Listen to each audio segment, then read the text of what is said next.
Something's different. Something's changed.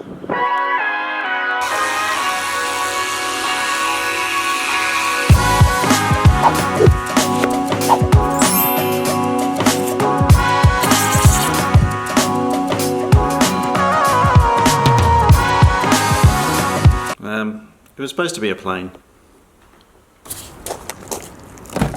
I've lived in Melbourne for like almost 2 years now, and I still can't do that latte art on top. I can't even do a leaf. The thing where you do the swizzle and the down the middle and you get the... Anyway, we're off to the airport right now, driving down to Moorabbin again as usual. It's a beautiful day actually in Melbourne. There were some pretty strong winds overnight. We had some gusting 35, 40 knots on the TAFs, but that's all gone now and the clouds seem to be lifting. I'm going to jump in the Cirrus as usual, have a bit of a practice flight. But yeah, looking forward to getting back into the air again. It's been a couple of weeks since I was in the Cirrus, and as always, looking forward to seeing Tango Delta Sierra again.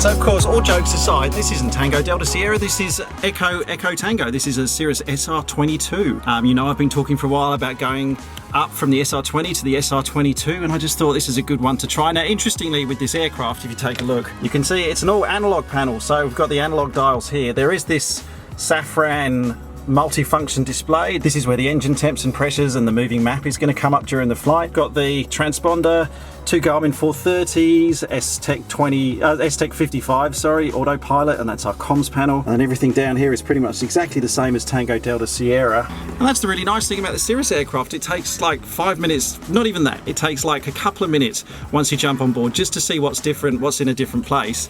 Then you realise nothing's in a different place and it's actually all very similar. And you can jump in and fly. Alright, you need to fine me $10 every time I say Tango Delta Sierra. Because it's going to happen. Realise you got that recorded now. Oh yeah, true. You're in trouble now. Alright, everyone's going to hold me to it now. Well too. Echo Tango traffic, the Foxbat upwind is remaining in the circuit. Clear for takeoff. Clear for takeoff, copy the traffic, Echo Tango.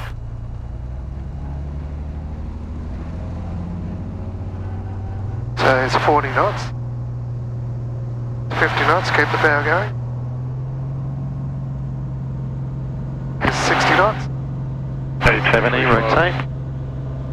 All stations, show broadcast, there's a large bird reported on upwind.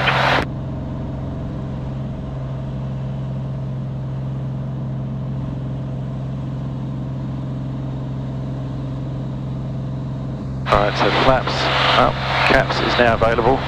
Fuel pump off. And look at your rate of climb. Landing light off. Far out. Down she goes. Doesn't take long to get to 245, follow the Bruce Stella ahead. 2,000 feet on this. No, it does not.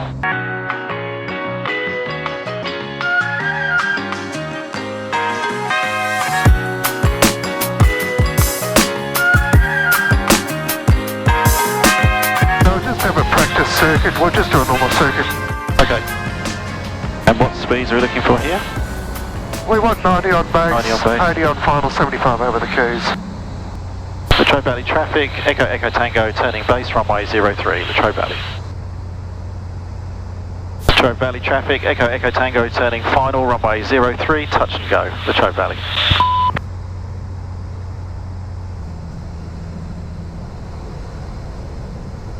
It's a little bit heavier in the nose, Yeah. so just hold it off a bit. Hold it off, hold it off, hold it off.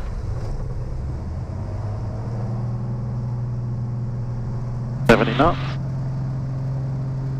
And it's funny, you've hit 70 knots before you actually finish with the throttle. I know, I looked up and we were already over. We're already there.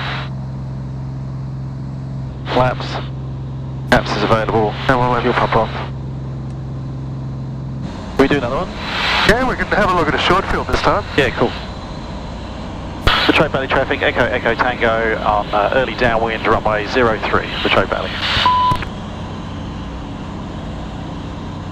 Latrobe Valley traffic, Echo Tango, turning base runway 03, Latrobe Valley.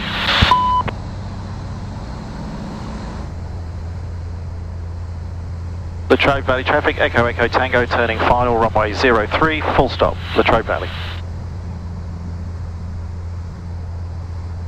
Now, when you bring the power back earlier, the nose will want to drop.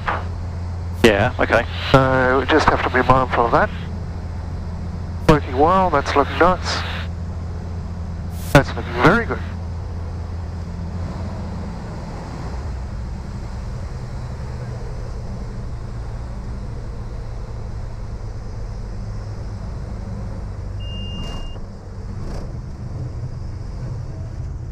It sinks quite fast actually, is that different to because of the weight? Because of the weight? Yeah. It's a huge engine.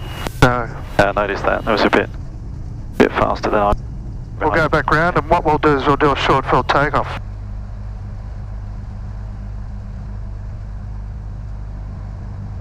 So we'll do the short field takeoff, then we'll have a look at a glide approach. Alright.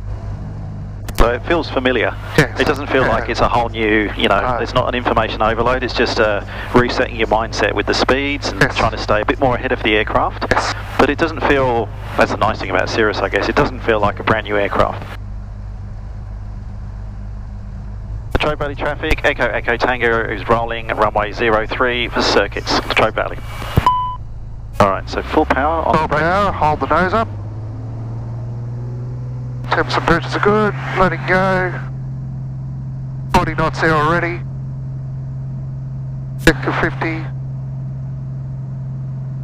60. There's your rotation, away you go.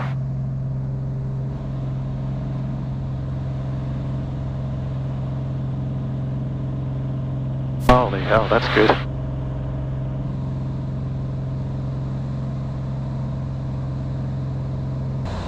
The SR20 is a bit nicer for glides than what the 22s are, simply because of the weight. Right, okay. So just go to a fail now, Okay. and then judge it. So just have a look at it and see how you're descending. Now, if you reckon you're going to get it, Yeah, we have height now. 88, there we go. Yep, so now go flaps.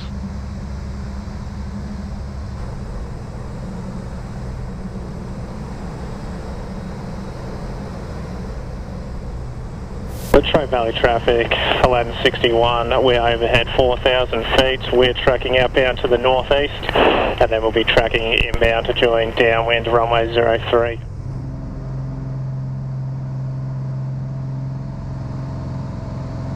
it's just a really, really clever aircraft. Now, we're going to have a look at a low-level go-round, which I'll get you to do. Alright.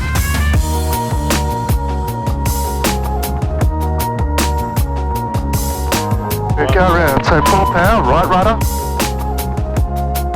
Full power, right rudder, hold it level.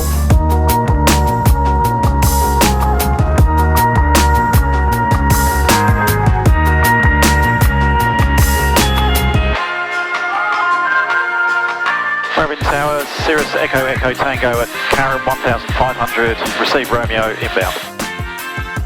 Echo Echo Tango, Moorabbin Tower, join final, runway 35 left. 35 left, Echo Echo Tango.